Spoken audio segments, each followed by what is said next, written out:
Hey, everybody, welcome to the Gold Trails podcast, webcast, however you're seeing it. I still don't know what to call it.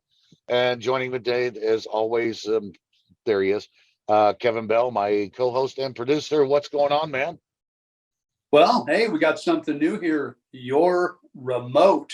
So this I is am one of our remote. first tests of remote broadcasting. Yes, this is the first test of being fully remote and in the middle of almost nowhere. I can tell you right now, when my amplifier gets in, it should be able out there. Here, let me show you where out there is for me right now. That's out there. I don't know if you can see out there, but that's out there. If you see that peak way, way back to the back, that brown peak, that's where I was about an hour and a half ago, 2 hours ago, um, swinging the axiom in some of the worst ground that I've ever detected in. And man, it ate through it. And I actually broke down and used the double D coil and even used the timing, and I liked it. I really liked it. So yeah, that's kind Oh, of did you get changing any my gold? attitude. Yeah, I did. I got one little nice little piece. It's just a little guy, but to me it's surprising because the one little guy was found with a 13-inch double D. It wasn't deep. It wasn't really deep, but it had some depth to it. Probably can't even see that. I don't know. Can you see that? It should pick Probably. up with the camera. Yeah. Probably way out of focus and all that other stuff because it is tiny. But yeah. But here it is. We've talked about, because I travel so much, that there are times where if I'm in the field, I want to be able to bring something to you guys in the field, to everybody. And I think, and same with Kevin, if he's out doing something and we can find some sort of connectivity and be able to boost some signal and do this and do that. We want to be able to bring you a podcast from wherever we are. That's the goal. We want to be able to, not just sitting in the studio and bringing you things, but also being able to be out here in the field. Like if I'm out metal detecting and nugget hunting and find something and we've got something going on, I love to be able to just go on live and say, look, here's where I'm at. This is what, no X marks the spot, not going to happen, but here's where I am. This is what I'm doing. Here are the settings I'm using on this particular machine, and listen to this target so you can hear what I'll be hearing. So I'll tell you what, let's talk about something real quick. Since we're here, let's see what happens. And what I'm going to do is I'm going to move the camera over a little bit, because what I want to do is I want to have some space over here so I can add some graphic to this while I'm talking about. So I'm out there today, and when I was coming back, I ran across a couple of guys that were out swinging detectors, and I stopped to see how they were doing. And one of them recognized me and said, "Look, can you kind of help me out with a couple of coils and understanding exactly what's going on?" And he was running a pulse machine, and he had a really good double D coil on it, but he wasn't really utilizing it. He didn't really understand it. So I get that. I mean, there's a lot of people that understand what the double D does and how it works, and then how the monocoil works, and then for the VLF users using the concentric coil. So I thought I would just take about 5 minutes maybe and just break it down really, really quick. So really, for gold prospecting and the detectors that are out there, you've got three different types of coils. You've got the concentric coil, which is really only used on VLF detectors, because you've got a send and you've got a receive coil, but it's a conical pattern going into the ground. So I've got a cone. Think of it like the waffle cone going into the ground. And within that, you've got a send signal, and you've got a receive signal. And that's because you've got a single, you've just got a single sine wave going into the ground. It hits the target, it excites the protons and the atoms and all the other stuff within the target, creates an eddy current, and then returns that. Well, if you're using a VLF detector, you're constantly slamming that signal down. So now as that signal starts to come up, it needs to have something that grabs it, and that's the return signal, or that's the return coil that pulls that signal right back up. And that's where that works so magnificently well is like on high frequency machines. Goldbug 2. Goldbug 2, you've got the little 6-inch coil, you've got your send, you've got your receive, you got all this stuff going on right here. and you hit these little itty bitty, teeny tiny pieces of gold. So, that's a concentric. Now, now we get into double D's. Now, years ago, double D's started being available on VLF detectors, because what they do is, instead of, it's two coils, they're like this. So instead of one big cone coming into the ground, you've got two D's that are back to back, and the signal runs right down the center of the coil. So if this is the center of my coil, my signal is coming down through there, the highest part of the signal, and then you've got the averaging off to the side. And that takes the ground mineralization and really averages it all the way across everything. So that's what makes a double D coil so efficient in really hot ground. But if you're not using a pulse induction machine with a double D coil, you need to make some adjustments, because just simply having that averaging going across there I will never say will, but you can lose some sensitivity, and you're definitely going to lose some depth, because you've got a conical coil that's coming down like this. So if I've got a 10-inch coil, this is really what I've got coming into the ground. And if I've got a double D coil, I've got this blade, and that blade's going to start losing its efficiency because it's not straight. It just comes down, and it has little edges and so on like that. But because it's doing so much ground averaging and everything else, it just it does a great job. Now, but you have to learn, if you're hunting with the double D coil on a VLF detector, learn to match that machine to the ground. Because if you've got it at 7 out of 10 on your sensitivity or gain or power, whatever the manufacturer calls it, and you're using that double D, well, you're averaging that ground all the way across, so it's going to be very, very quiet. But you kind of want to get that signal going a little bit more robust. And if you put a double D on and it's a little noisy, go the opposite direction. Learn to match the machine to the ground. That's a whole other video, and that's going to be a video done in the field, and doing that right there. Now we get into pulse induction. Now, the nature of pulse induction is they say what it says, it's pulse. So the simplest way to look at it and think about it is, it's got a signal that's on and a signal that's off. So it talks, listens, talks, listens, talks, listens. So I'm just going to draw this out like a square wave. All of you techno guys, don't get all offended. I'm just doing this for simplicity. So you've got, on the top end, you've got talk, and on the bottom side, you've got listen, talk, listen, so on like that. So with a pulse induction machine, your signaling is a whole lot different. So now you get into what's called a monocoil, because unlike a VLF detector, it doesn't need it doesn't need a turn, or I'm sorry, a send and receive. So unlike a VLF detector, it doesn't need the send and the receive, because the way the pulse induction works is it talks and it listens. So when it talks, it talks, and then as the ground is decaying, or as you get the decaying of the signal, or the break of the signal from a target, these different things, when it shuts up, it listens and it hears that. So that's the nature of pulse induction. Now with a monocoil, and using a monocoil, we still have that same conical pattern. So in that way, it's very, very similar to what you would consider a concentric coil. But because it's talk and listen, you've only got the one set of coils, so you're being able to induce more energy. And because you've got that bigger wrapping and all of this other stuff, and it's only doing one function, at that between the listen signal or the listen part, it's going to receive a lot more information, because it's energy going down, and it's measuring that energy as it's coming back up, and the decay and so on like that. Now, I've always been one of those people that the monocoil is always going to be more sensitive than any other coil, but that's the good side to it. The downside is that you have to slow your swing way down, because if I'm doing this, let's just say that I gotta have something here. Oh well, I'll use my hand. So this is my coil from here to here, and if I'm using a double D coil, and I've just made this swing, well, I could go half a coil. A lot of people go 3/4 of a coil. So I could go I'll go maybe a half a coil, maybe a quarter of a coil before I make my next swing going forward. Well, if I've got this coming into the ground and I do that over the same period, I've got a V and a V and everything right here.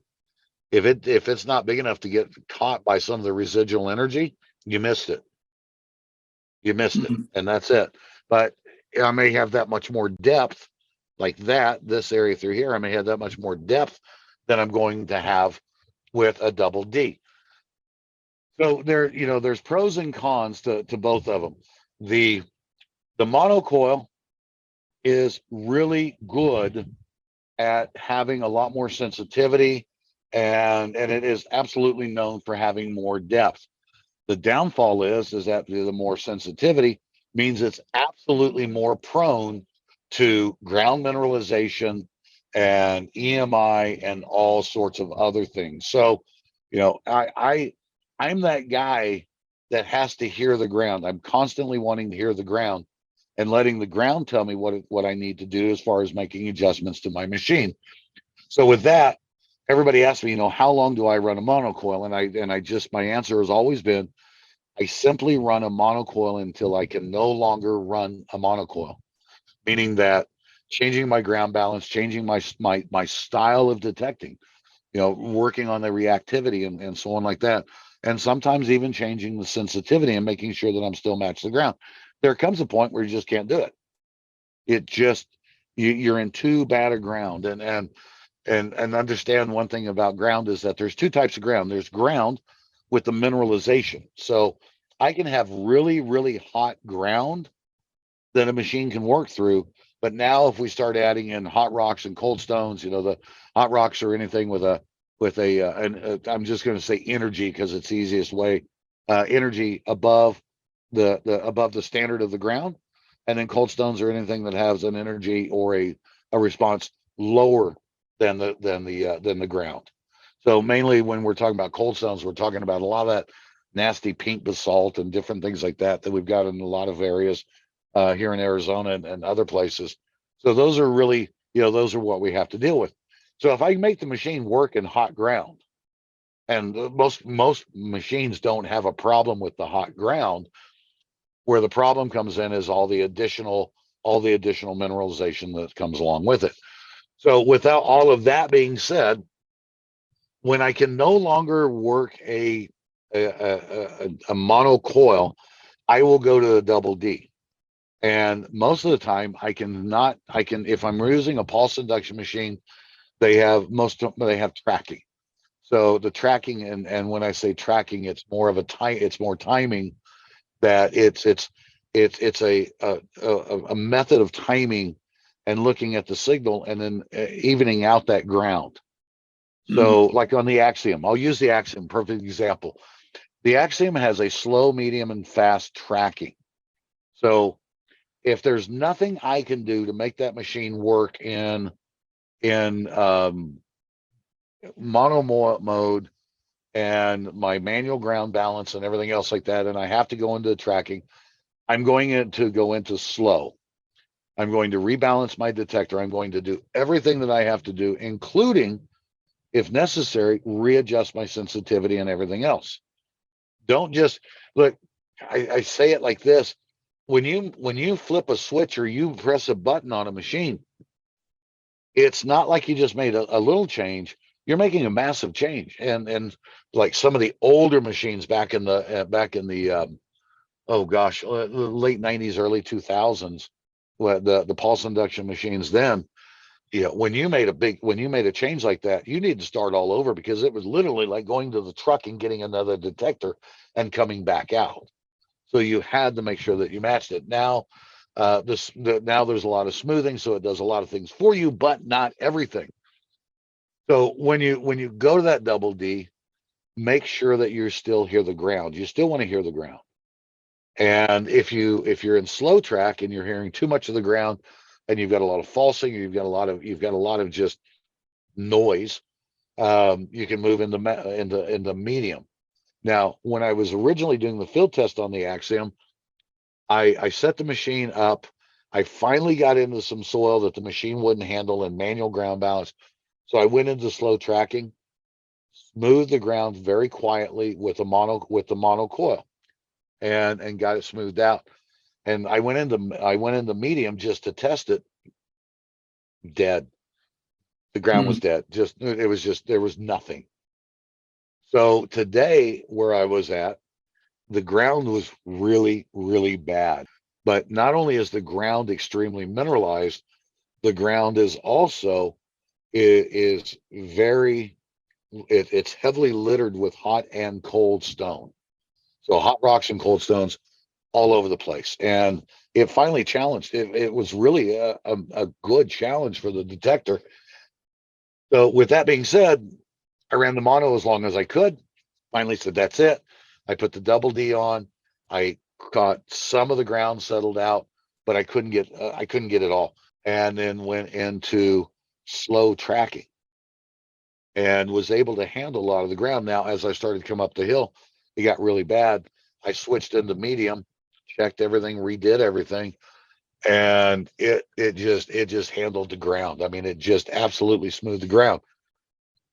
Now, that makes me rethink a few things because I always have to hear things. I could hear the ground, and that's what was the most important to me. And I've heard that with a couple of other machines, but still, there's that thing about the being the double D. Now, this is not. I'm not going to say that I'm talking about coils, but I am going to talk about something because now there is kind of a fourth coil in the entire equation now, and it's the double key coils that Garrett builds for the axioms. So I've got a standard double D, but right in the center of that double D is a ring. So they've done winding. So when you're looking at that, you've got the double D, then you got that. Poor Chili Kevin's with me everywhere I go. So, you got that ring in the center, and that is almost like I'm not gonna call it a pinpointer, but I'm gonna say it's almost like a little miniature monocoil in there. Hmm. And what I did is I'm out here hunting and I'm hearing a signal and I'm working through that ground and there's some really advanced things that's really cool about the way that they handle ground and hot rocks and cold stones and things like that. And that again, that's another video that I'll do. But for that little ring right there in the center, and like I said, I don't know how big it is. I got some signals that I really wasn't sure if they were ground, if they were real signals or anything else. So I just slowed my coil down and then snuck over those targets. So they were just I'm going to say mushy, like really mushy when they were in the double D, but as they hit that center, they piped up. And one of them absolutely I knew beyond any shadow of a doubt that it was a hot rock. Um, just because of the way that it was non-repeatable and no matter what I did, and I could lessen it and do these other things. And then another one was a target, and it was just a like a half of an old beaver tail pull tab, just a little bit half of that. But coming up onto that, and it was pretty deep. Coming up onto that, I had that kind of a mushy signal. It wasn't really that great, and of course I'm running in VCO, so I'm increasing the entire signal, the tone and the signal size itself. And as I got over it, man, I mean, I just instantly knew that that was a target, and it was a pull tab down about that far, just half of a pull tab, but it was a clear signal. Um, so again, old dogs like me, it's not a matter of learning new tricks; it's a matter of being willing to understand new stuff and really embrace it. And this is something that I'm really starting to embrace. So I'm thinking about areas where I've hunted in the past where it's been really, the worst places ever. And a couple of them, I haven't hunted them in years because I just could not handle the mineralization no matter what I was dragging in there. And I quite frankly, I don't know how the axiom is going to fare as well in some of these spots, but if I can get in there and be able to run a double D coil and still have the a little bit of the signaling that I have like with a monocoil, then that's the best of both worlds for me. I That one again, not a pitch. It was just that this is a new development in coils, which I think is pretty cool. Now I say it's a new development, but there's been companies going all the way back to DTech that built different types of things like that within their coils but not for pulse induction. So it's pretty big for pulse induction. All right. I've rambled on, man. You got any questions about all of that? That was a lot to take in. Might Yeah. have to digest that, and then I'll come back with some. Well, that's the beauty of this. You can always back it up and replay it. Mm-hmm. So, all right, you know what? This we started out as just doing a test, but because I ran into those guys out there, and the guy had a wonderful question, I really wanted to cover that. So, the test is over. We'll know when I get home and I start to process this to see if it actually worked, and if it didn't, man, I just talked for like 8 minutes nonstop, and I don't even think you breathed the whole time. I don't think I breathed the whole time. So I'll tell you what. Here's what we're gonna do. We're gonna call this one a test, an announcement, and a quick tip. How's that? That'll work. Okay. All right. So we've got our test that hopefully that works. We've got our announcement about us being mobile and being able to be mobile and be out there wherever out there is, being out there in the field, and a little bit of a quick tip about helping you understand coils. So, thank you. I appreciate it, everybody. Kevin, you didn't get much of a chance to even say anything today, but that's what happens when you're in producer mode. That's right. All right, everybody. If you enjoyed this, do us a favor, hit that like and subscribe. And if we earned it, please hit that like and subscribe, ring that bell, because now that we're mobile, we may have a lot more videos coming up and different things. So until the next time, be good to yourself, be good to others, and go prospect and find some gold.